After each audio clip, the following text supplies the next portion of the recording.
Good afternoon, and a quick video update here of our urban permaculture garden. So this is the bit here that we sometimes call the wild bit. There's loads of wild garlic in there and ground elder, and as that's been dying back, lots of other plants are coming up. There's mountain spinach, there's some hops there, and another feature of this area here that's really helped with fertility is a compost bin is there, so there's going to be sort of plenty of nutrients leaching out to feed the cherry tree. And as you can see, the cherry tree's absolutely loaded, and we're going to have to net this soon, as birds are really keen on it. Last year I think we only managed to eat about 2 cherries each. And then further down got the garlic is probably about 4 or 5 weeks off being ready. I checked one of the bulbs the other day, they're a reasonable size, so I'm going to leave them a bit longer until the stems start to go sort of beigey colour and wilt. And this little perennial area here is doing really well. The usual culprits in there: bronze, fennel, rosemary, 2 or 3 different sorts of chives, red sorrel. There's some mint and lemon balm hiding under there somewhere. Got a couple of sweet corn in there, and a few seed bombs that I threw in. So back up towards the top of the garden, and the hops vine is well and truly in training. And this growth that we can see here is probably only about 4 weeks if that. And the trailers have nearly come to the end of the fence already, so we've got the majority going that way, and then there's a couple that cut across the garden there above, only 2, and they're growing probably at a rate of about between 8 and 10 inches a day.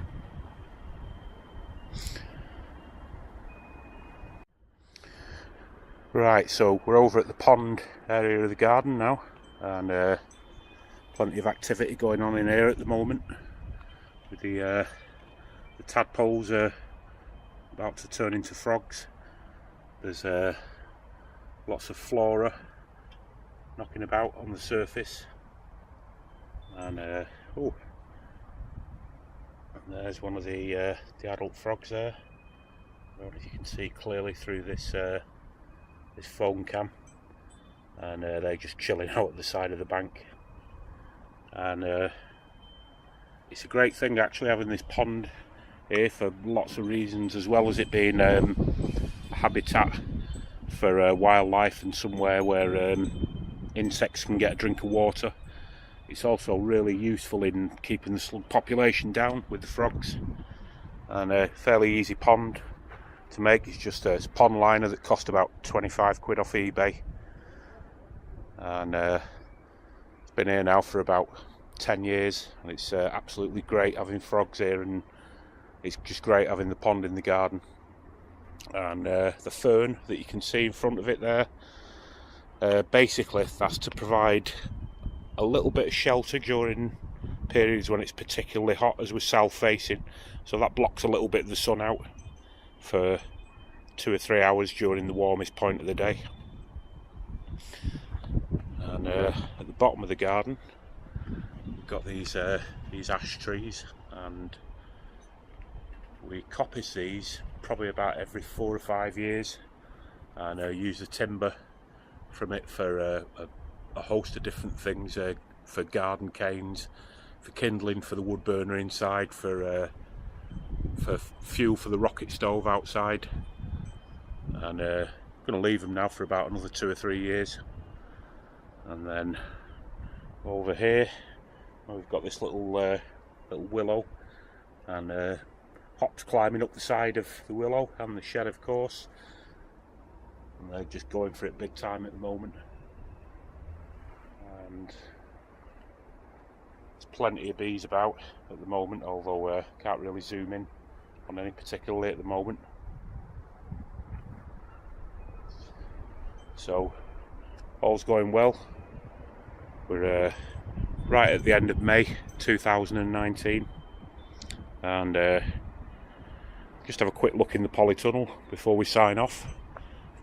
And I've moved the potatoes out of the polytunnel basically to create some room inside for all these Marmandi tomatoes. Still some potatoes inside, tons of peppers, tomatoes, got some broad beans at the bottom there, and in these hanging baskets we've got tumbling tomatoes, and we've got chilies in some, and yeah, we've got peppers. So it's really lively in here at the moment. A few aubergine plants that are doing quite well. More peppers and chilies at the back. 2 baby lemon cucumbers. We've got the beans there just popping up in the cell trays.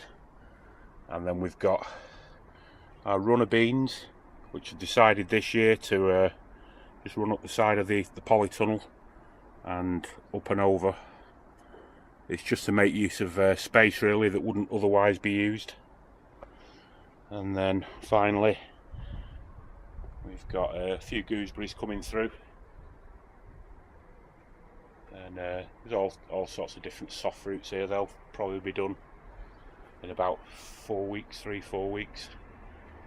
And then using the vertical space here of course for beans, salads, tomatoes. Got some spring onions on in the go there, some late season strawberries. Yeah, the garlic there, which is wilting but is actually doing really well.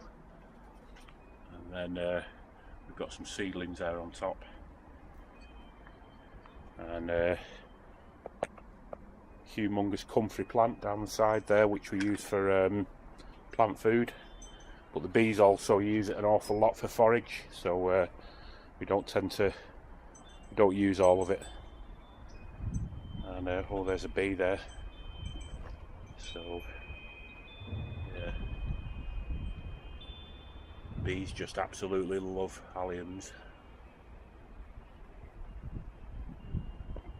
And that's about it from sunny Bolton. So thanks for watching, and we'll come back to you soon. Over and out.